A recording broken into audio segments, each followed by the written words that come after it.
#1 liberal arts college in the nation. What about your college puts it at the top spot? It's a good question.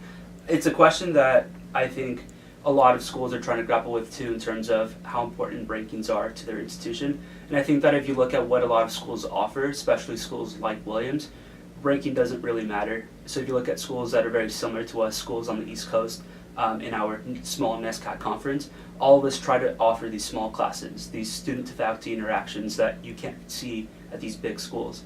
I think that we strive to create a very strong community, and from the very first day you're immersed in this strong community with an entry, and you have these junior advisors that look out for you. And we care a lot about your interactions with the professors, so we have tutorials, these small 2 student 1 professor classes that ensure that you can learn all of these practical skills and apply them in a very intense situation, just like this interview right now.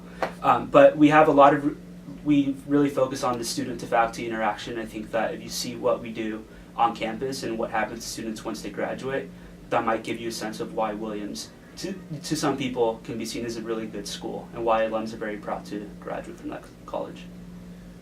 And Williams is considered a most selective school in terms of admissions. What do you look for in an applicant? Yeah, so there are 6 things that we ask for students to submit. So the school profile, the transcript, standardized test scores, grades, letters of recommendation, extracurriculars, and essays. So most colleges ask for all of these different things. I think what we look for is someone that's going to enter our community and change it for the better. So we're constantly looking for student leaders. We're looking for students who thrive in the classroom, who are pushing their classmates intellectually, who are always asking these very different questions, always trying to find new ways to approach learning. But at the same time, we want students who go out and play a sport, students who are involved in student government, students who start a new club. We want students to enter Williams and have the opportunity to give back in terms of community, but also give back in terms of pushing their students inside the class. Williams seems to have a different approach to study abroad programs than other schools. Can you expand upon the program at Williams? Sure. So what we do is we simply say, go off and find a program somewhere in the world. As long as it's a reputable institution and you can take 4 classes there, you can definitely do that. The way it works is you meet with the Dean of Study Away, and she helps you look through all of these different programs and classes and schools and countries, and helps to create this study abroad experience for yourself. So we offer all of these different programs, but we have 3 Williams-specific programs. So the first one is the University of Oxford. You take 1 year at Oxford, you take 3 classes each trimester, and they're all tutorials, but it's 1-to-1, so 1 student, 1 professor. You're a fully matriculated student, so you join student groups, you play in the band, whatever it is you want to do. And when you graduate from Williams, you graduate with a degree from us and from Oxford. We hound you for donations, they hound you for donations.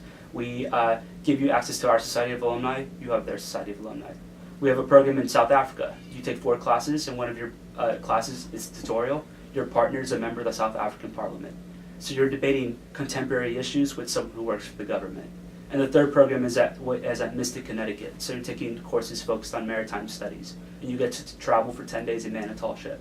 So again, we provide you a lot of hands-on experiential education when you're at Williams, whether it's on campus or abroad. And lastly, aside from student studies, how does Williams find students manifesting the rest of their time? That's a good question. I think if you were to walk around campus and ask students what they did outside of the classroom, there would be no student that said they just went to class and went back to the room. Everyone is very involved, whether it's with the student organization, whether it's with the community, or whether it's their sports team. Everyone is always involved with multiple different things. So it's rare to find someone who doesn't do anything aside from academics. And I think after you go through your 4 years, you learn how to balance your time a lot better. You learn how to time management. You learn time management skills, and you learn a lot of really beneficial skills that you need in the real world from all of the different things you do while at Williams. All right, thank you very much. I hope that was helpful in some way.